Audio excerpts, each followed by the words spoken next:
Well, the Patriotic Alliance leader, that is the sushi king, that is Kenny Kunene, has come out to dust himself off of the dust of the corruption and wrongdoing in the business people like Kat Matlala and the Molefes of this country. He's saying that, well, I do not know those people. Well, the business world of South Africa, the criminal business world of South Africa is very much small. And Kenny Kunene has got friends who are connected to those people who are corrupt, like Ket Matlala and the Molefes. But Kenny Kunene says, well, I know only the friends of friends, but do not know the criminals themselves. You can't help but bring up the expression that says, when days are dark, friends are few, because it seems to be the case here. These people were rolling together and partying together as the business people of South Africa who have got connections and who have got tenders, corrupt tenders, and doing a lot of corruption. But now it seems the others are under the spotlight and are in jail. And the Kenny Gunenes are saying, well, I never saw those people. I never knew them. Let's listen into Kenny Kunene as he tries to shake off of his jacket and off of his boots of the dust of those people that are currently in jail, the Ket Matlala and the Molefes that are in jail. House with I was at the house with the second arrest. Okay. So it's two different things. Okay. Malcolm was there with the first arrest. We were not there. So Malcolm was not there with the second arrest when we were there. So Malcolm X is not the person that shared this information with you at all? What information? That connected you to KT Molefe? No. It's not Malcolm X. Okay. There are questions being asked around, and I'm sure you've seen at the state capture, at the Matlala Commission. I keep on referring to it to the state capture commission. At the Matlala Commission, yes, there are people that are trying to connect the dots here about the business people in Gauteng. And some people come up and try to mention your name to try and link you to some of the people that are linked to people like Ket Matlala and KT Molefe. How do you respond to that? Because that has brought in allegations that you may be involved, as you know, in the criminal syndicates. Yeah. Are you at all connected to these individuals that have been found wanting by the SAPS? But then you're talking about individuals. You must be specific. I have responded to the issue of Mr. Molefe. Yeah. It was investigated and inquiry happened. If you mention Ket Matlala, I can tell you now that I don't have Ket Matlala's phone number. We have never called each other. So there's no business between me, Ket Matlala. Yeah. There's no business. So there's no relationship. We have never ever called each other. So I don't know which other business. Morgan Hangwani Maumela, do you know him? No. Malcolm X, you know? Come on, man. Malcolm worked for me at ZA. Yeah. And Serge Kabonge as well, you know? Serge Kabonge has been a client from 2010 at ZA. Yeah. Serge Kabonge has driven with me when I go DJ. I know these people. Do you get shocked when such people are connected to these guys that are now behind bars? Because Serge Kabonge is connected to Ket Matlala and Morgan Maumela. These are people connected that he how, says, Clement? He told me that these are his close business associates. In fact, at some point, he referred to Ket Matlala as a friend. Yes, that is his friend. It's not my friend. I know you. I don't know who you know. True. So who you know is not my issue. My issue is me knowing you. Yeah, that's why I'm asking, did it concern you? Did it even shock you that someone like Kabonge would say that he's even close friends with someone like Shadrach Sibia? Did this come as a shock to you as a fellow friend or an associate? Shadrach Sibia is a cop. What is the problem? You see, Ket. You know, I'm calling you Ket because there's a video of you and President, and people are saying you are Ket Matlala. Yeah. So I was not shocked. Okay. There's no shock. People know each other. Malcolm is in the business. He's in the entertainment business. He's, as he says, a super consultant. He knows many people. Malcolm will shock you bringing a president of Nigeria to ZA. Malcolm will shock you bringing a president of Ghana to Rivonia on deck when we had these businesses. So there's no shock. These people know people. Both of them are in the entertainment space. Serge was called the blesser, the international blesser. They are in the... So They know people, same as me. I was in the entertainment space for long. I know people.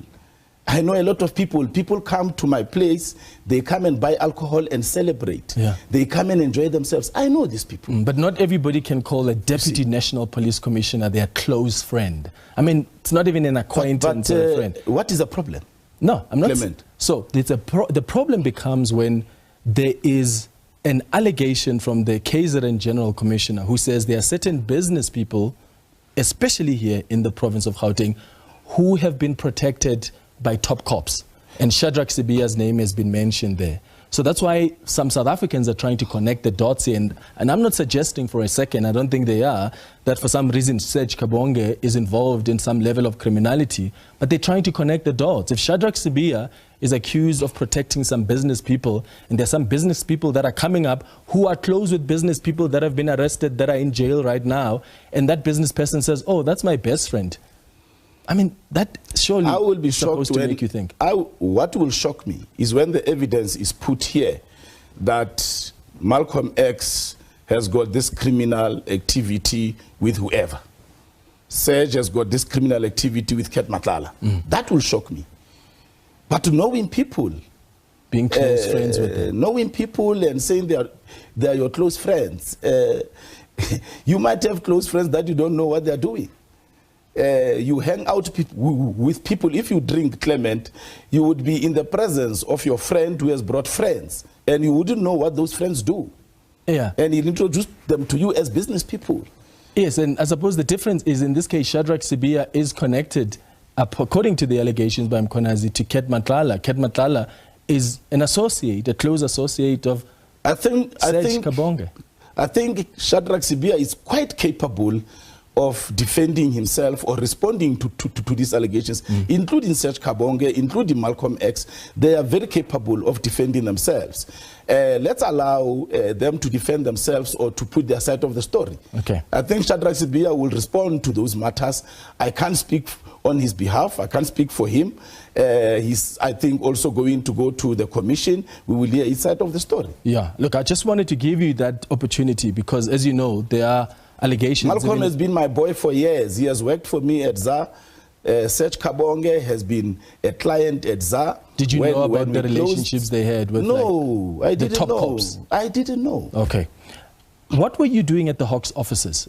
Immediately after this story broke about you being found at Katiso Molefe's house, there were pictures of you circulating. And I did read the story on your news website about what you had reported to the Hawks. Can you explain to our viewers what that was about? So what happened is there's somebody that called me in May claiming to be a general of the Hawks, General Masunuke, General Masunuke, and he had a picture, a profile picture in May.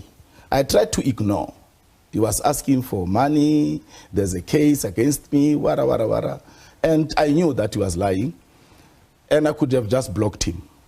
But I said to myself, what if these people are also extorting vulnerable South Africans? Let me take this matter to the Hawks. Let me see who is this Hawks person on the profile picture.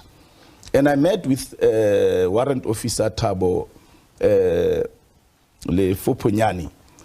And I showed him the picture. I showed him the number. He said, this is not the number of the Hawks. I showed him the profile picture. He said, this is my colleague. I just left him in Krugersdorp. This is Captain Lefalibito. And he would never call people asking for e-wallets and 50,000 rands. And then we called the captain. The captain said, hey, I want to see that. Then Warrant Officer Thabo then said, no, look, I will arrange. I'm now going to National. I'm being deployed there. I will arrange with people who handle this type of cases at Germiston offices. So that was on the 12th of June when I met this warrant officer.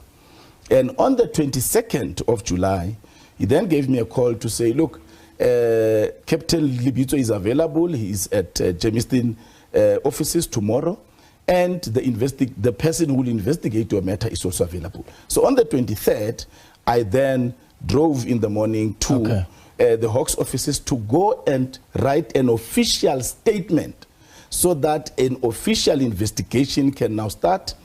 And I met Captain Libito, whose profile picture was put there, and he confirmed this is him, but he does not have this picture, which means this picture was taken at Rent Easter Show, where the Hawks had a gazebo and they were interacting with the public. So have the police found this person who was pretending to be the Hawks general trying to extort money from you? So what has happened? The IO then said to me when we were sitting in the office, the two of us taking a statement, he said, Brakeni, this crime is widespread. People have lost money, and every time we try to follow the phone number, it is in prisons.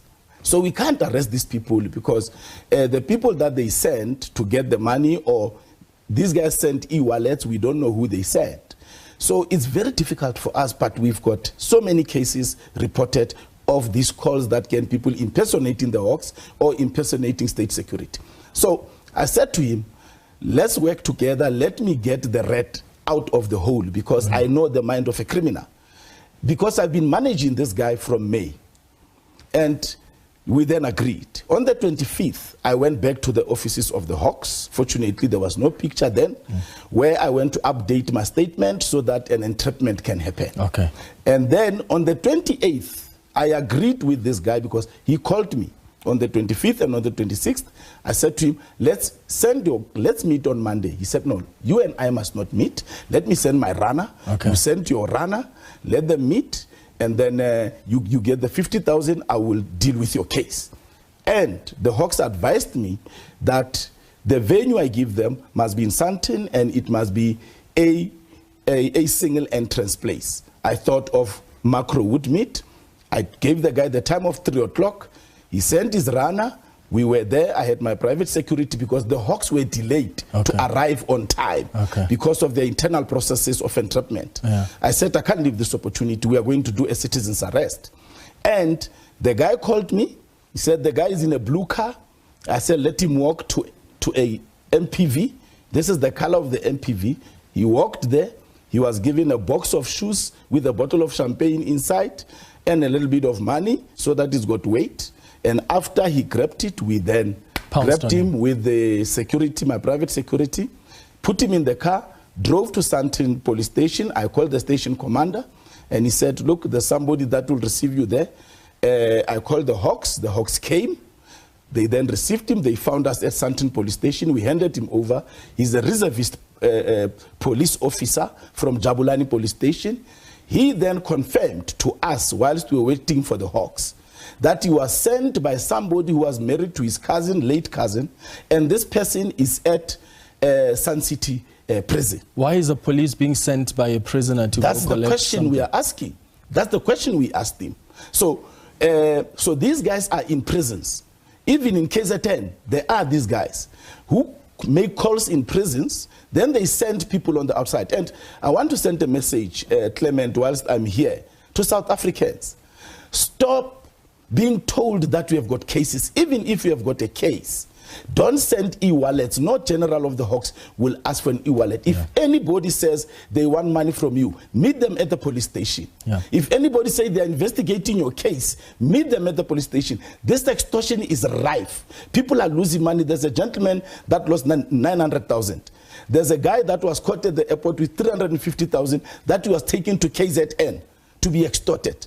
Because these guys, they look at what is happening to you in the public space, and then they start calling you and say... But then if you're innocent also, why would you want to pay that money? Like me, I was innocent. That's why I trapped them, and I did that so that I can assist the Hawks to at least break the case and have factual information where these people are. Now the Hawks know that these people are in prisons.